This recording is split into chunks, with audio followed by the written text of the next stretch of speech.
Bonjour tout le monde, voici la suite du chapitre de thermodynamique dans le programme de spécialité de terminale et on va évoquer l'évolution temporelle de la température d'un système. Pour parler de cette évolution au cours du temps, du transfert thermique, eh bien, il est indispensable de définir une grandeur qui s'appelle le flux thermique, qui est tout simplement la vitesse à laquelle va se faire ce transfert thermique.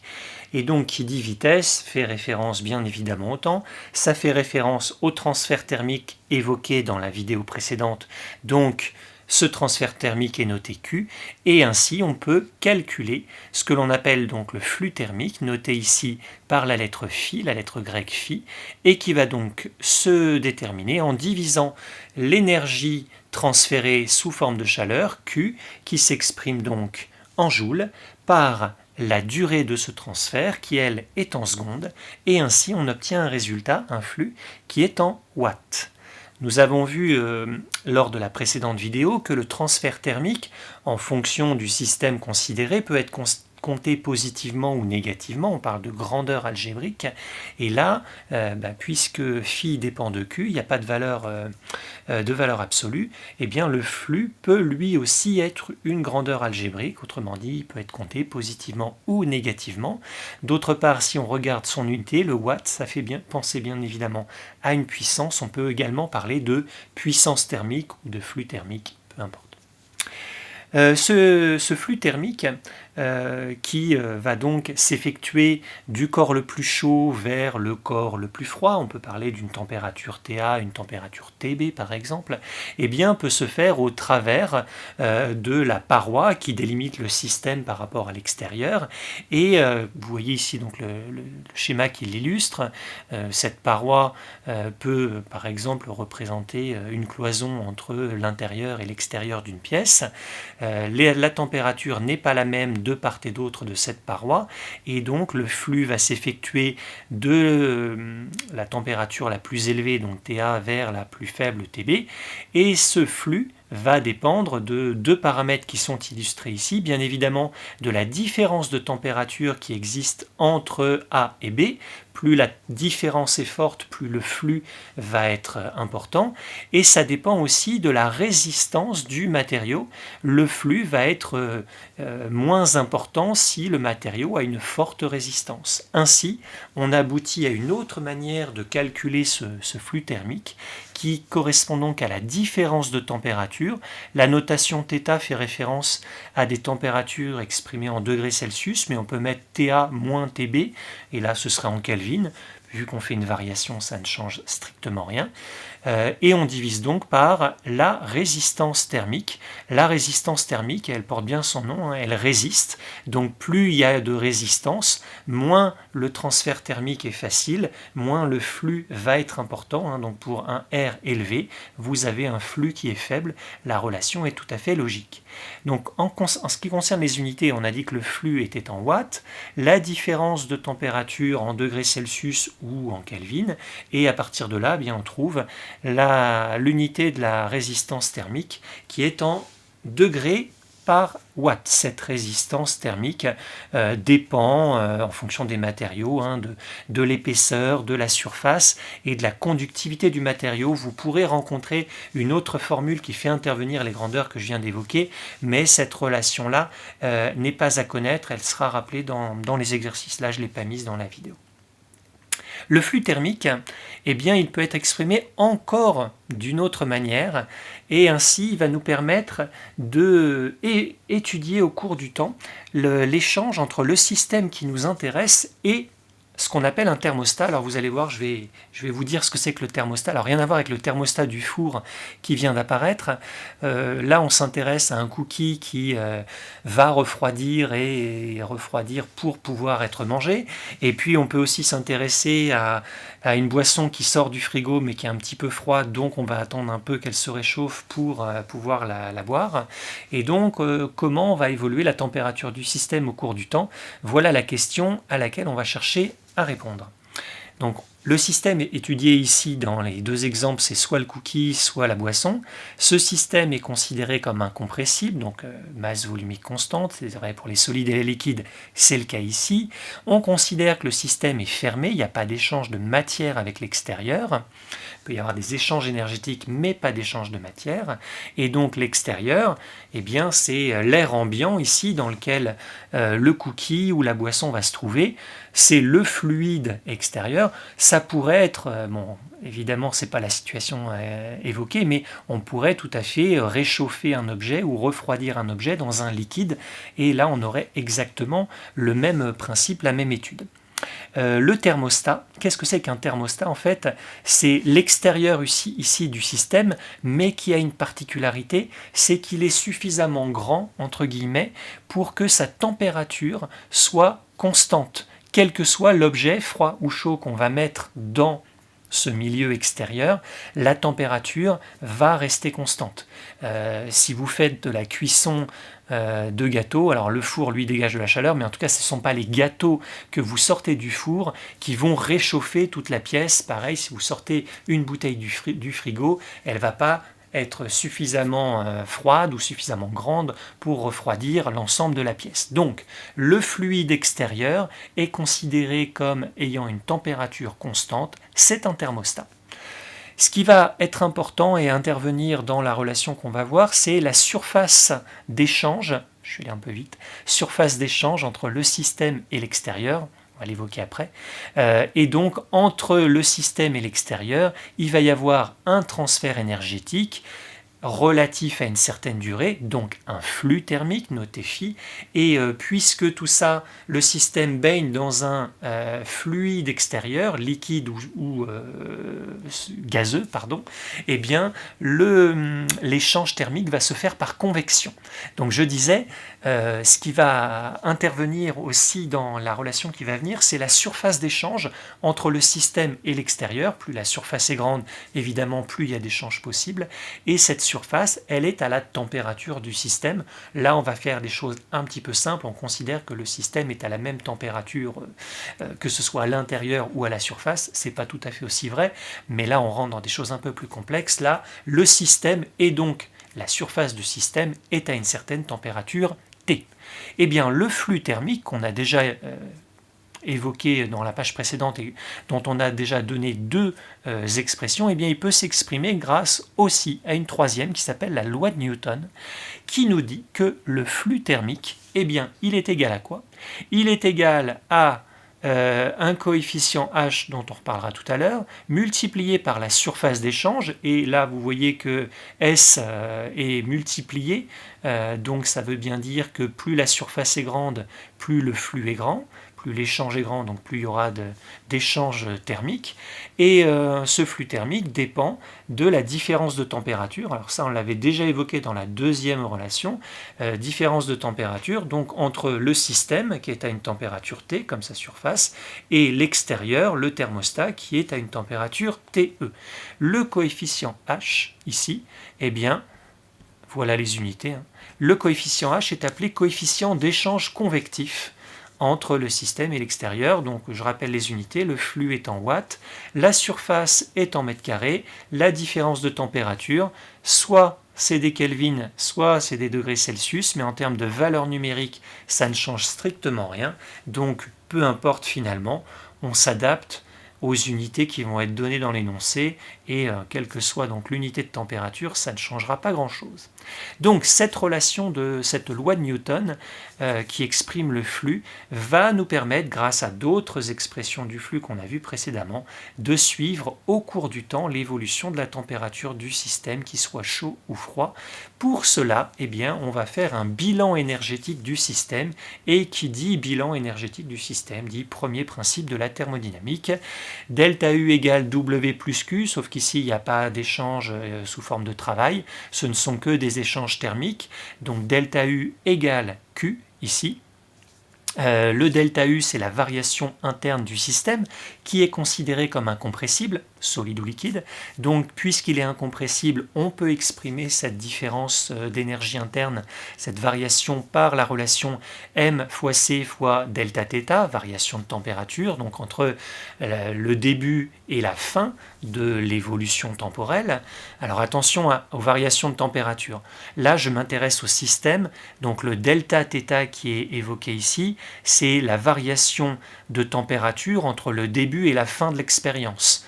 Il ne faudra pas confondre avec un delta θ qui serait une différence de température entre le système et le milieu extérieur. Donc les notations vont bien nous permettre de distinguer ces différentes variations.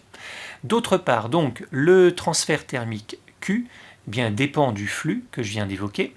Donc la définition du flux thermique nous disait que phi c'est Q sur delta T, donc Q égale phi fois delta T, et la loi de Newton que je viens d'évoquer nous dit que phi c'est H fois S fois la différence de température entre le thermostat extérieur et la température du système θ. Donc si je réunis tout ça, eh bien qu'est-ce que je vais obtenir?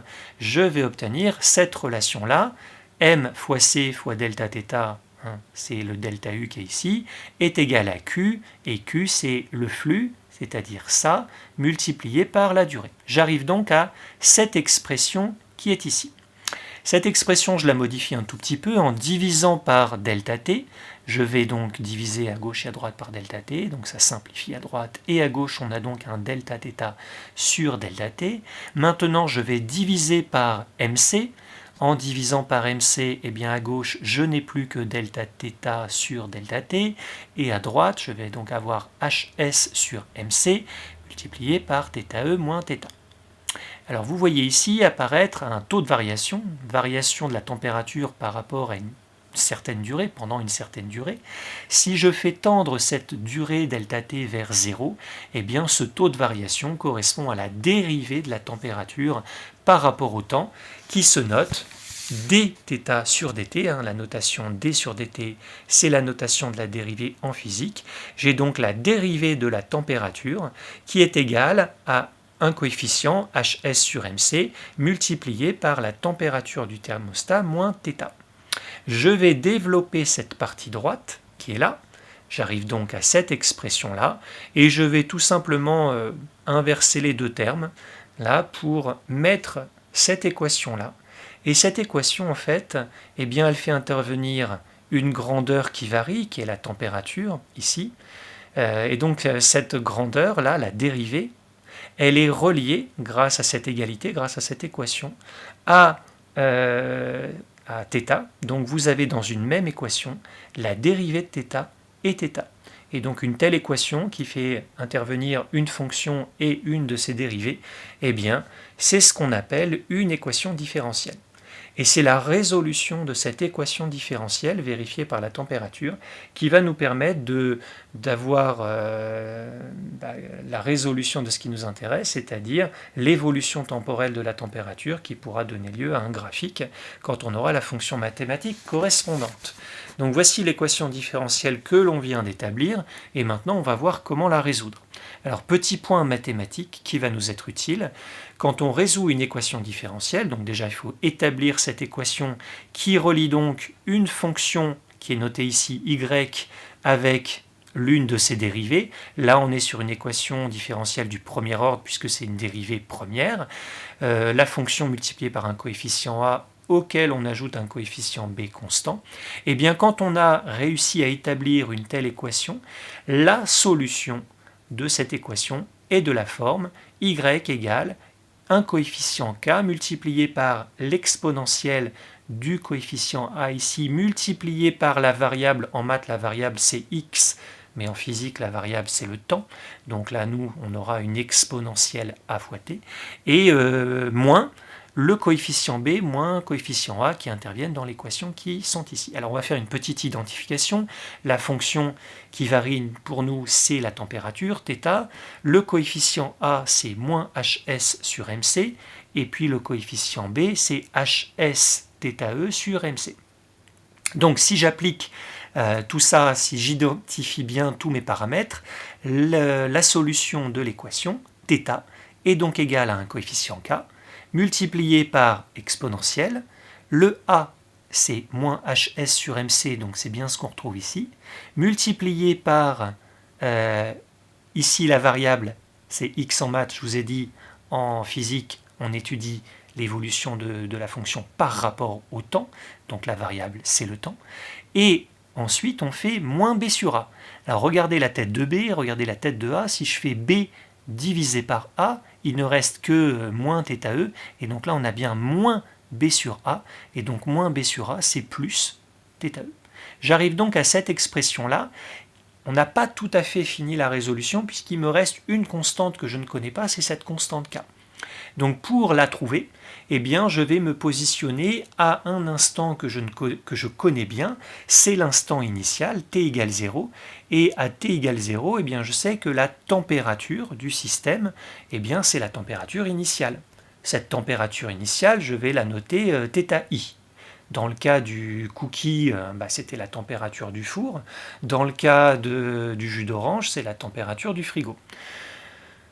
Maintenant, j'ai bien dit que j'allais me placer à la date t égale 0, donc je vais utiliser cette expression provisoire, remplacer t par 0, et je vais ainsi pouvoir exprimer k et résoudre complètement l'équation. Donc j'ai remplacé t par 0. J'arrive donc ici à une exponentielle de moins quelque chose fois 0, ça fait 0. Donc moins 0, c'est 0. Et l'exponentielle de 0, ça vaut 1. Donc ici j'ai un 1 fois k, autrement dit k. θi est égal à k plus θe. Donc que vaut k, la constante, θi moins θe. Et je remplace donc ce coefficient k dans l'expression précédente. Et voilà la solution correspondant donc à l'évolution temporelle de la température. Cette évolution va avoir deux formes possibles. Cela dépend de ce qu'il y a là dans la parenthèse, la soustraction θi moins θe.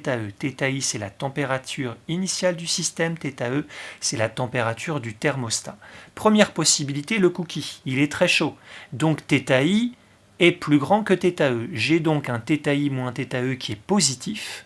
Et donc si j'ai un coefficient positif ici, je vais avoir ce qu'on appelle une exponentielle décroissante. Cette exponentielle décroissante, vous l'avez déjà vu, que ce soit en cinétique chimique, que ce soit dans la décroissance radioactive. Voilà à quoi ressemble l'évolution temporelle, sauf qu'en cinétique et en décroissance radioactive, ça tendait vers 0. Eh bien ici, c'est pas vers 0 que ça va tendre, la température va tendre vers la température finale, c'est-à-dire la température de l'air ambiant, du thermostat. Vous avez donc une décroissance qui se fait depuis la valeur initiale du four jusqu'à la température extérieure du thermostat. Si maintenant la température initiale est plus petite que la température du thermostat, c'est le cas du jus d'orange qui sort du frigo, je vais avoir dans la parenthèse une valeur négative, et donc là j'ai l'opposé d'une exponentielle décroissante. Mathématiquement, voilà à quoi ça va ressembler. On a le même genre d'évolution, on va dire, un même genre de forme, mais c'est juste opposé en termes de sens, et on a voilà une évolution graphique qui tend vers une valeur finale qui est toujours la température du thermostat. Le système va avoir une température qui se rapproche, mais qui se rapproche de moins en moins vite de cette température externe. L'expression de la solution, là, telle qu'on la voit ici, peut prendre parfois, dans certains exercices, une autre forme. On va juste exprimer en fait le coefficient qui est ici, le coefficient A, d'une autre manière. Voilà sous quelle forme vous pouvez rencontrer la solution. C'est la seule différence. On fait intervenir un coefficient tau ici. Le coefficient tau, par identification, regardez, il est égal à MC sur HS. Alors quel est l'intérêt et l'avantage d'utiliser ce coefficient tau par rapport à un coefficient A? C'est que, regardez les unités, t sur tau, l'exponentielle c'est une grandeur, on calcule l'exponentielle de quelque chose qui n'a pas d'unité. Donc là, tout ce qui est ici, dans l'exponentielle, ça n'a pas d'unité. Ça veut dire que l'unité de tau compense l'unité de t. Vous avez une division. Le coefficient tau, c'est en fait un temps. ce qu'on appelle la constante de temps du système, et ça nous permet de savoir, entre guillemets, pour faire simple, à quelle vitesse évolue le système. Là, ici, en termes de température, une constante de temps est caractéristique de l'évolution du système. Et ces relations qui font intervenir exponentielle de T sur taux, eh bien, on peut l'avoir aussi en cinétique, je vous l'ai dit, en radioactivité, mais aussi dans la charge ou la décharge d'un condensateur qu'on verra dans un autre chapitre. Donc voilà pour l'évolution temporelle d'un système. Il y aura une dernière vidéo de thermodynamique qui montrera quelques applications concrètes, quelques résolutions d'exercices sur les deux précédentes. À très vite pour la prochaine.